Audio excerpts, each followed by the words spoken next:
Okay, latest lower decks. Excretus, which, it refers to the end. And when they, basically, we get a revisit from, I'm forgetting the name of the aliens, but we first saw them in the animated episode Bem. We get a female of the species, and there's still some of the things. This one did this and then, But she is a drill sergeant or drill instructor from Starfleet to evaluate the crew.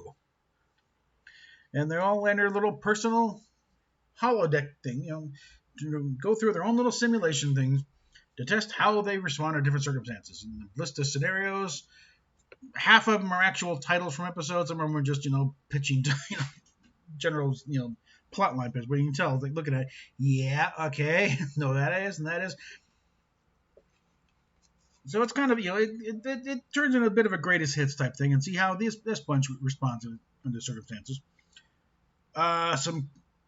Some criticism and lobbied about, like the kind of nude orgy thing going on in the bar, and one of them is just like, that scenario is naked time, where they've gotten revealed and they're going nuts. And Mariner sees more of her crewmates than she really ever wanted to.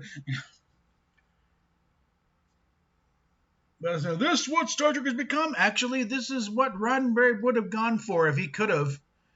For, in a version of the Naked Time, if he could have, there would have been an orgy scene in 10 Forward, where the crew just goes nuts and throws the clothing, and so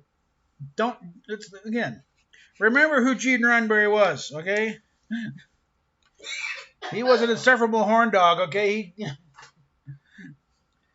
He was screwing around he was cheating on Majel with Nichelle Nichols, while he was also cheating on his wife with Majel. So the guy knew no bounds, really. He wanted to get every asset of the fun life as he could. And he said himself, it's like not every episode, not every story has to be some great deep philosophical sermon. You can sit back and have a little fun once in a while. In other words, Roddenberry was what everybody accused Captain Kirk of being. So kind of, I mean, the stories, Justin working late in his office, and his office is right across the thing from Roddenberry's, and he see Gene nailing some starlet in the office, so after hours. So, yeah, okay. He died at 70s because he lived life as he burned the candle both ends and the middle, okay? So, no, it's played for laughs, but there's no betrayal here of Star Trek, okay?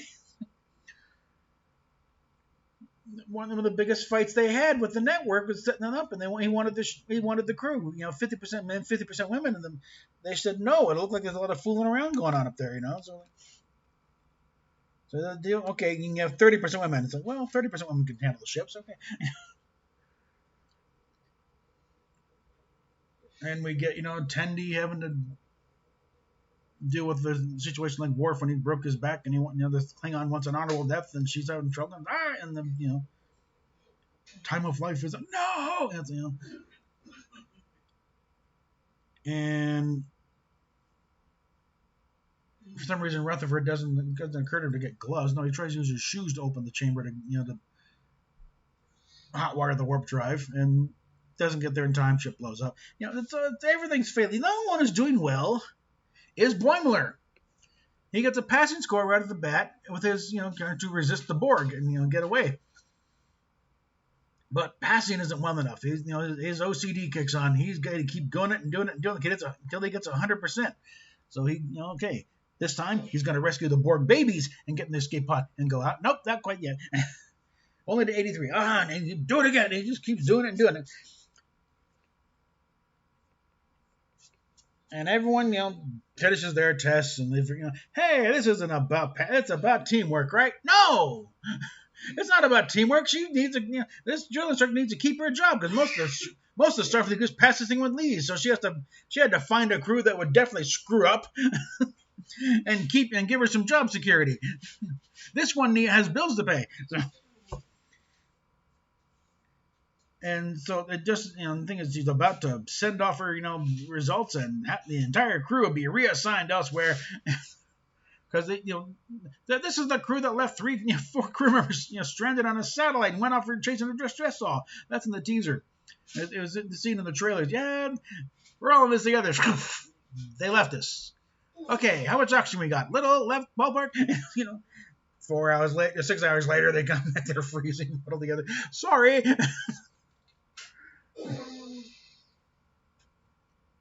But because Boimler is still in his quest to get 100%, he's still in the simulation.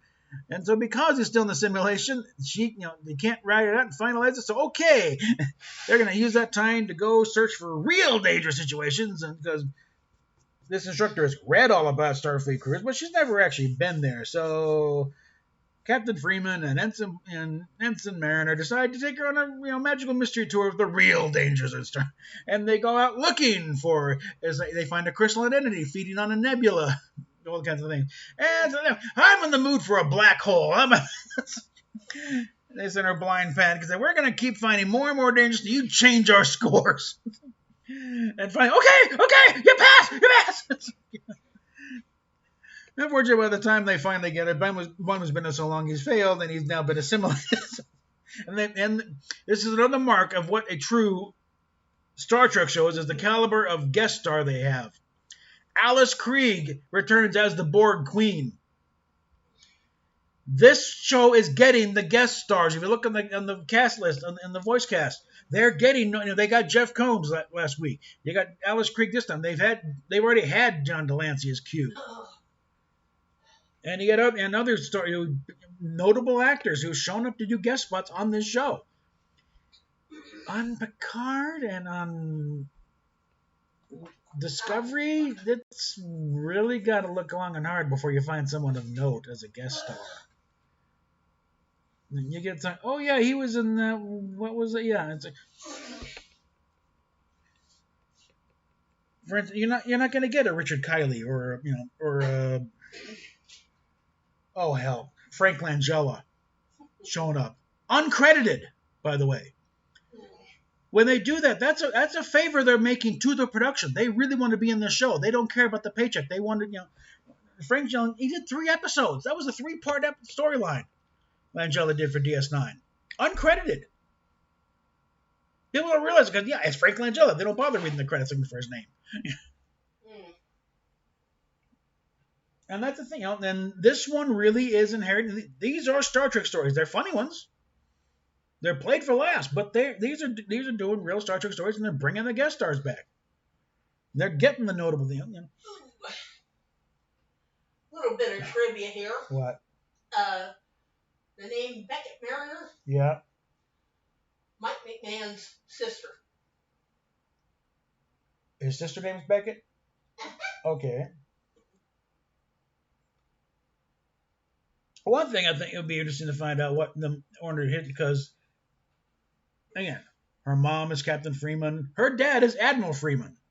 That one slipped earlier in the season. They get his last name. So where does Mariner come from? There could be a story involved there. She could be she just picked the name out of a book because that's the way it's like no visitor. Her last name is not visitor, but she feels like she's always a guest somewhere. She's so she picked visitor as a name. It could be something similar with Beckett. Why she picked the name Mariner, or it could be her mother's maiden name. Who knows? Or she was flipping through a space history book and fit on the Mariner space probes. We'll find out.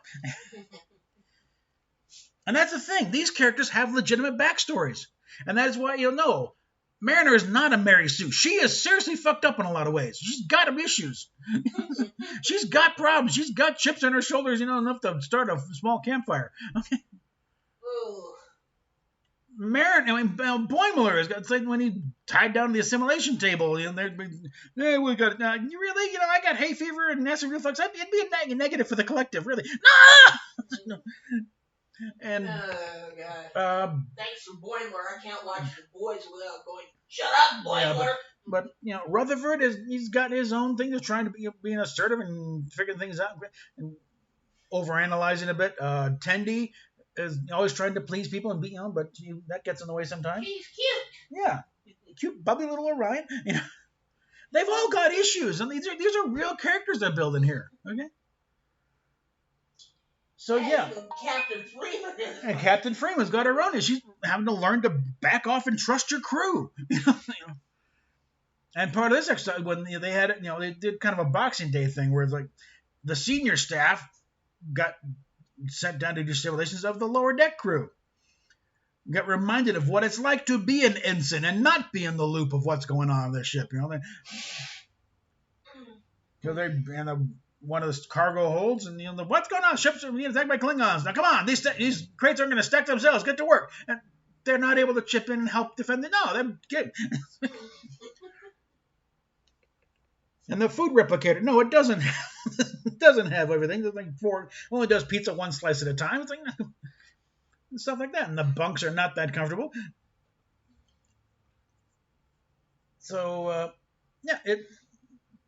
I say those of you who gave up halfway through the first season, go back and rewatch it. Especially it does settle in, okay? Especially the second half of the first season, but they're really going at it now. And let's see, you got an Old West situation where it's obviously a throwback to Spectre of the Gun because you got a red background and not all the buildings are quite finished. And the mirror universe scenes they do are the mirror universe we know, not the mirror universe of Discovery. The seal is regular looking Earth, and the deck is so it's proper mirror universe here. Again, every time they've had the chance where they could work at a Discovery thing, they don't. They stick to established canon, like a tick, and they're sucking the sweet juices out of it like a tick. Okay.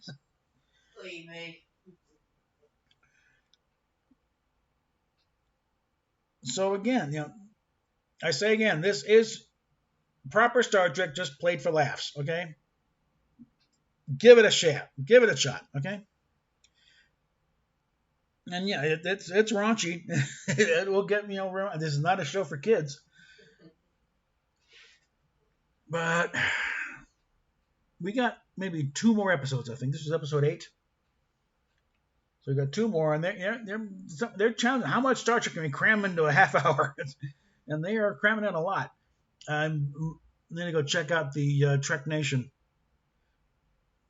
A Trek Culture video, and because they do a thing with counting the Easter eggs, and one of them, it's like the recent one, they went over 100. So and they're really doing more visual cues now instead of direct references, which is probably a better way to go too. It doesn't overload the script with stuff. But yeah, it's going building a strength here. So check them out, and we will talk at you later. Unfortunately, we are slugging through here, but I think we might have to start doing a little begging again pretty soon if things don't work out soon. Everything's moving at the speed of bureaucracy, and sometimes not even that fast. Yeah, and don't listen to the garbage humans over on certain other streams. Yeah, I also saw, we watched what 81 that TV movie was about. What was the title? What was the name of that? It was called The Wave. The Wave. It was a TV movie from 1981. Dramatization of something that an actual history teacher did with his class in 1967 in Palo Alto, where they're talking about World War II and the Nazis, and how he basically did a little demonstration of how all these people suddenly from a fun-loving nation of drunkards chasing naked girls to a genocidal murder nation, and how it starts up. And how you could actually have the full support of the parents and the community because they think it's doing a good thing. It's instilling these kids with discipline and making them perform and be thoughtful and polite. And very quickly it grows out of control, and pretty soon they're beating people up because they won't breathe them. And the ending scene is a nice little bombshell too, where he's got these kids wrapped around his finger and it's about to. There is a national leader to this movement, and he's going to think, going to be on television. They have a TV set up in the auditorium. Only devoted party members can be in there. So they make that only the ones who are really into it get there, and he leaves them hanging there. The screen just running static. And this is back when it was just a little 19-inch TV sitting on a stand in front of the group. So the one guy, hey, there is no leader. And then the teacher comes out, nope, there is a national leader. and then on the behind him, the movie screen, and starts showing films of Hitler. And Leni Riefenstahl's, I don't know, Triumph for this or whatever the hell it was, and starts running the Nazi propaganda films. and they sit there stunned because everything they've been spouting for the past few weeks. They're like, yeah, that's what you've been doing. You all would have made good little Nazis. You would have, most of you just thought you were along for the ride. You could quit whenever you want, but nope. You fell right in line. One kid volunteered to be the teacher's bodyguard. They were so into it, and they were happy, and their parents were happy. They thought this is great. Their kids are actually learning something for a change, and they're being nice and disciplined, and they're showing up nice and dressed, nice blue shirts and ties, and the little armband with a weird wavy symbol on it. And when they saw that, up comes Der Fuhrer on there and spouting the stuff, and said, "Oh my God!" So the question of can it happen here? Yeah, and this is how. And look around today, you could say it is happening now. That's why I'm going to track this. It's on YouTube. The soundtrack is worn, so the music is a little unsteady, but it's still very powerful stuff. I'm going to share that link around. I might put in a link below in the description. Those really want to go nuts, but that's about as far into that I'm going to go. Getting back to the subject, yes, Lower Decks is a show worth watching. It is worth considering in the proper record of Star Trek. And I wish there was more than just Lower Decks. The jury's still out on Prodigy. See how well they toe the line. Because again, unless they do a reverse course on this Tellarite Talaxian thing, we could be in some problems. And also depend on how well they attach themselves to Discovery in that universe. If they do that, if we see graphics of the Discovery show up on screen, well, that's it. That's there for Prodigy. But so far, even Lower Decks is it. And yes, I will hang my head on that. I mean, I went up against Doomcock during the Inquisition on this one, and I would still do it. That may be one of the reasons why he won't let me on the pop culture breakdown too, because they go on about project. Excuse me, he knows that's going to happen. Anyway, links down below, and we will talk at you later.